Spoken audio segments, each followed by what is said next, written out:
আমরা এখন বাবা মন্দিরের সামনে বসে আছি, গাড়িতে ঘোরা হয়ে গেছে, একটু বসেই আছি। আর সামনে এরকম একটা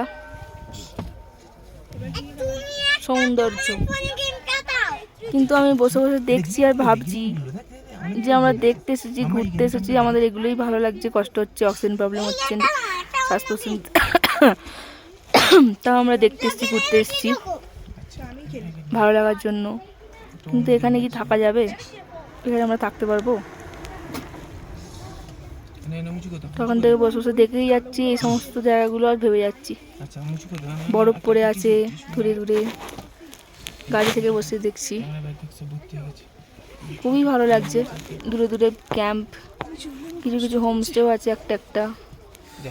ওগুলোতে ওই দূরে কোথাও মানুষ সরবর টরবর দিকে যেতে গেলে অনেকে নাকি এখানে থাকে।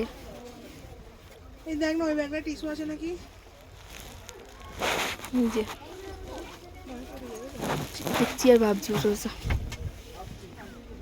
যে আমাদের যদি এখানে থাকতে হতো, কলকাতা থেকে এসে এরকম জায়গায় যদি থাকতে হয়, কী করে থাকবো আমরা।